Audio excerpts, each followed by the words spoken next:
जय माता रानी के सभी मित्रों को। दोस्तों आज एक चमत्कारी चीज़ बता रहा हूँ आपको, ठीक है। और ये चीज़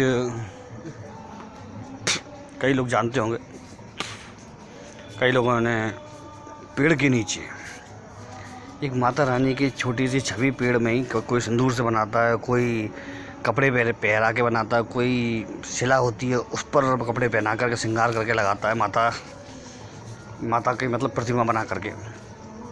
वो पेड़ के नीचे होती है। मालूम है ये कौन देवियाँ होती हैं? इनको चामड़ माता कहते हैं ज़्यादातर। तो ये इनका प्रभाव बहुत तेज़ होता है, बहुत तीक्ष्ण प्रभाव होता है इनका।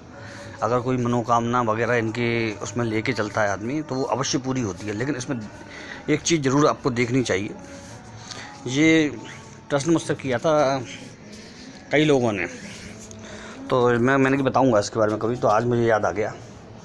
और इसके बारे में एक चीज़ ध्यान रखनी चाहिए, ये माता तेज़ होती हैं और उग्र भी होती हैं। तो पहली बात तो ये, यदि आपने कोई मनोकामना ली है और वो यदि पूरी हो गई है तो तुरंत से तुरंत अपनी मनोकामना में जो भी चीज़ बोली है आपने, जो भी चीज़ चढ़ाने को वस्तु, ज़्यादातर इनको वस्त्र और हरी चूड़ियाँ वगैरह जो चढ़ाते हैं लोग, हरी लाल चूड़ी बोल देते हैं, वही चढ़ना चाहिए फिर, और तत्काल चढ़ाना चाहिए। अन्यथा आपके काम पूर्ण तरह से बिगड़ने की संभावना होती है और उल्टा और ज़्यादा बिगड़ने की संभावना होती है। ये चीज़ मैंने अनुभव की। कई लोग कहते हैं कि हमने वहाँ पे मनौती मांगी थी, पूरी हो गई, लेकिन हमारी फिर हम कुछ कर नहीं पाए तो हमें थोड़ा नुकसान झेलना पड़ा ज़्यादा सवाल उसके बाद में। तो वो इसीलिए होता है कि वो मनौती आपने सही समय पर पूरी नहीं की है, वो नुकसान इसीलिए हो रहा है आपका। तो इनके चमत्कार भी बहुत तगड़े होते हैं और इनको पूर्ण रूप से पालन भी करना चाहिए इनका। अगर यदि आपने, ज़्यादातर लोग क्या करते हैं मालूम है, इनका जो प्रसाद होता है वो सिंपल होता है। कोई भी मिठाई लगा दो और अपनी तरफ से मनोकामना में कि मैं आपको लाल चूड़ी, हरी चूड़ी, ये सब चढ़ाऊँगी, जो भी बोलते हैं आप, और आपको वस्त्र चढ़ाऊँगी, श्रृंगार चढ़ाऊँगी, इसमें यही ज़्यादातर मान्यता होती है, चुनरी चढ़ाऊँगी, तो यही मान्यता होती है। तो उसको पूरा तात्कालिक रूप से करें, काम होते ही, या काम शुरू हो जाए तो ही, नहीं तो दिक्कत आनी शुरू हो जाती है।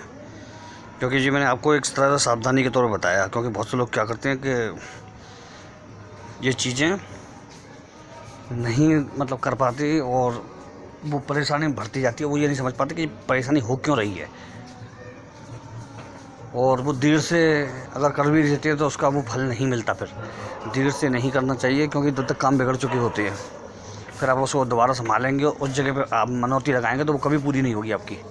ये भी देखा गया है। तो ऐसी तरह की कोई वो ही नहीं करो तो बहुत सावधानी से करो, माता से मनौती मांगो, है ना। आपने देखा होगा ग्राम देवता, ग्राम देवी होती हैं, उनका मामला भी ऐसा ही होता है।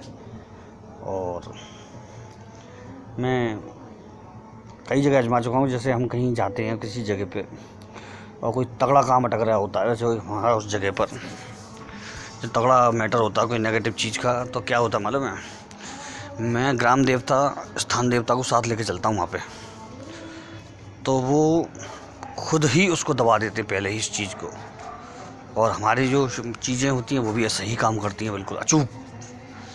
तो हमेशा ध्यान रखिएगा जो जिस स्थान पर आप जा रहे हैं। अब सीधा इसका एक लॉजिक है, मैं आपको बता दूं। यदि हम किसी के घर में जा रहे हैं तो उससे पूछ के ही तो घर में घुसेंगे, अपने घर में घुस कर थोड़ी बैठ जाएंगे उसके।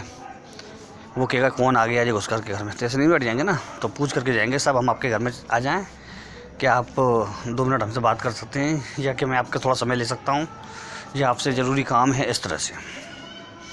तो वो आपको अवश्य आने देगा, बैठाएगा भी, चाय नाश्ता भी कराएगा। और जाके अगर आप ऐसे ही बैठ जाओगे बिना कुछ किए, बताए, पूछे, तो वो आपको लतिया भी सकता है, भगा भी सकता है। ये होता है, ठीक है ना। तो इसी तरह से होता है स्थानदारी का, ग्राम देवता का।